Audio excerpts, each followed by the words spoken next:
Welcome to Talking Health Tech with Macadamian, where we explore the intersection of technology and healthcare. We've worked with many innovative companies to design and develop digital products that improve people's health, and we want to share all that we can to help people build better products.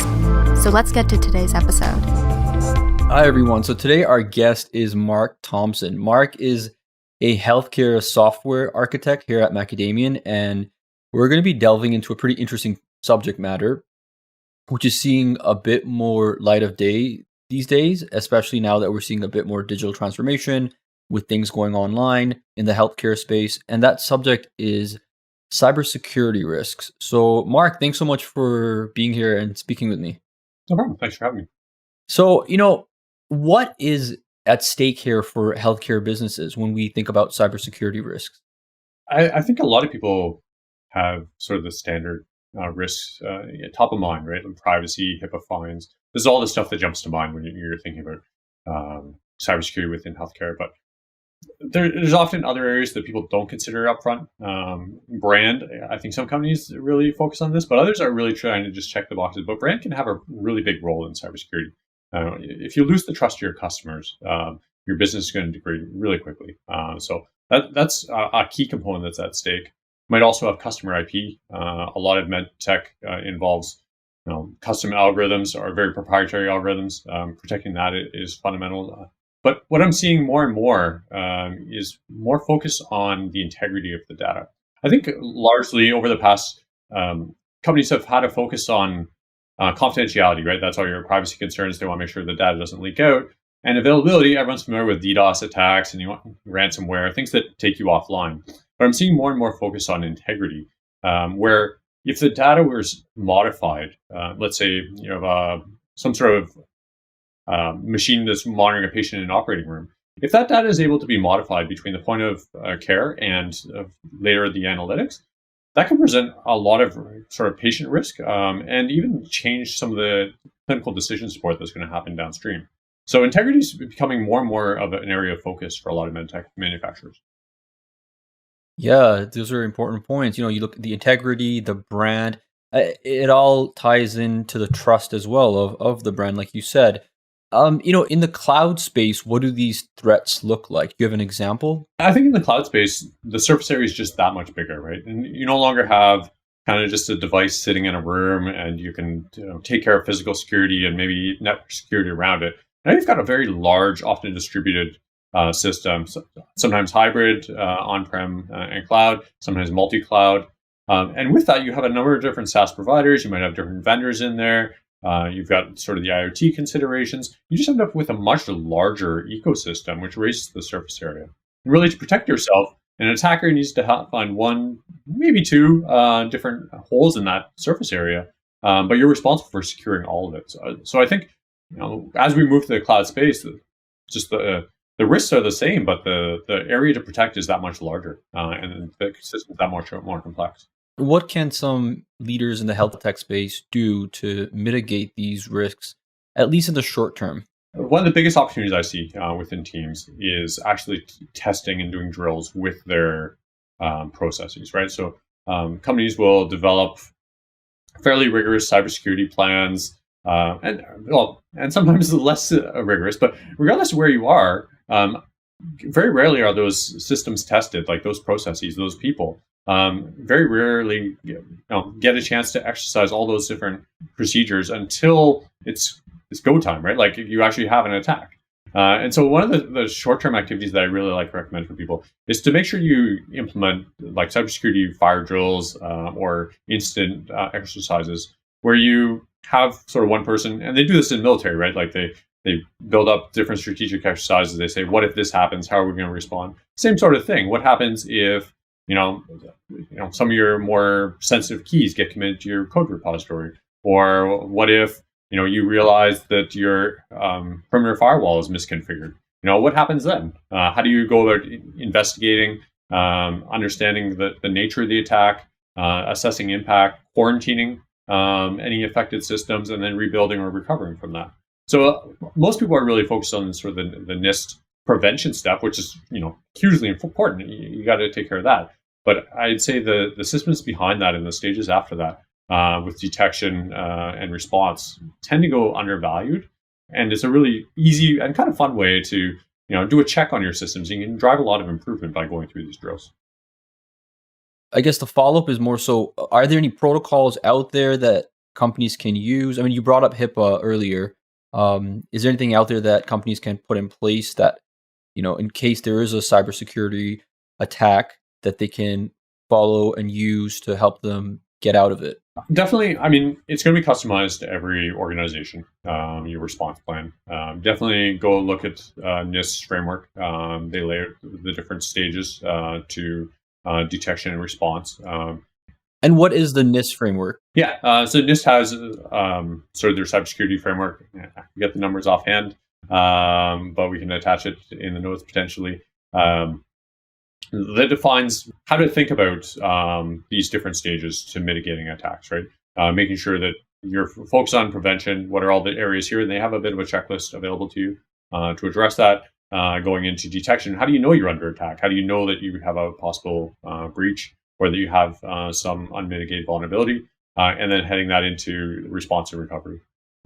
So they have their framework published there. You're going to need to customize it based on your organization. But I think no matter what, doing these sorts of drills on what you have already will help expose where those gaps are. You might realize like, hey, if our senior engineer is on vacation, we actually can't execute our incident response plan because we don't have other capabilities within the team to be able to pull the detailed logs, for instance, or access that system.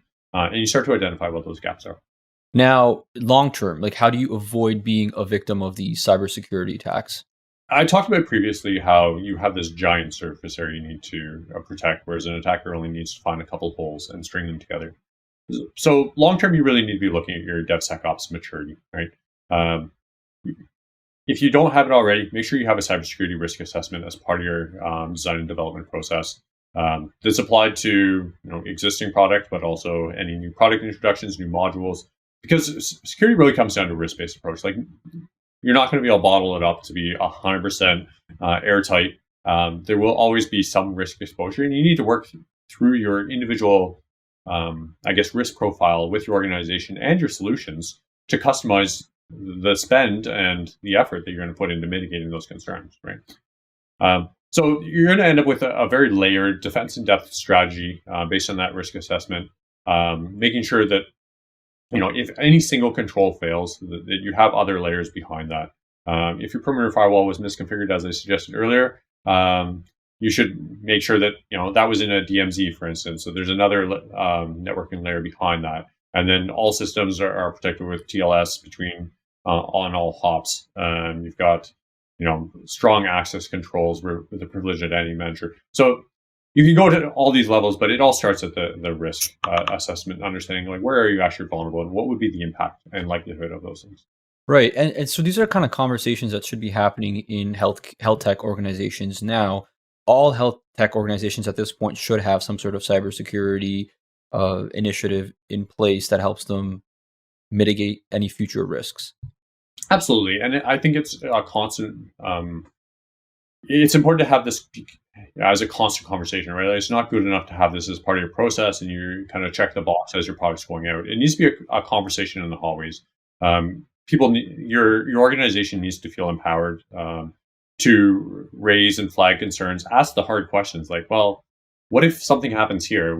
Aren't we going to be exposed, right? You need that kind of collective team approach because as a leader within your organization, you won't be able to see all these yourself. You can do your best you can to sort of manage the shell, but to develop that defense in depth strategy, you need everyone involved to be on the lookout for those holes, mitigating them. And then you can bring in some additional systems to help mitigate those as well. When you were answering that question, this thought came to mind about how there might be more gaps when it comes to these cybersecurity attacks, simply because we're all working remotely right now. And, we're all on our different internet connections. And do you feel like this world of remote work that we're in might be increasing our risks, especially if you're in the health tech space?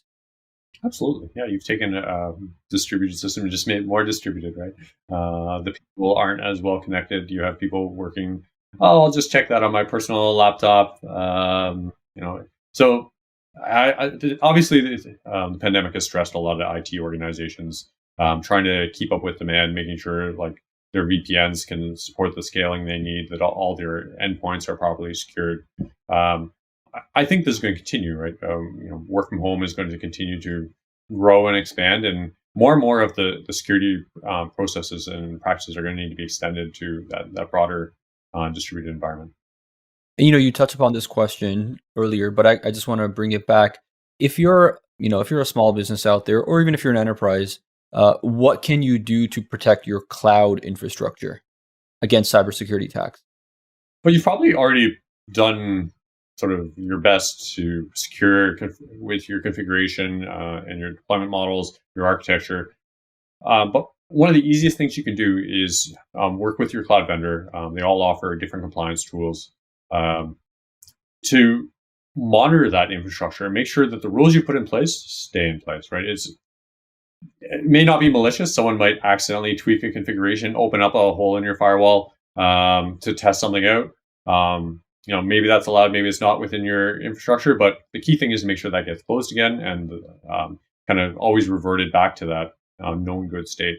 So there's a lot of tools out there, both from cloud providers as well as third-party vendors to analyze your cloud infrastructure, look at your configuration and make suggestions and advise on security best practices.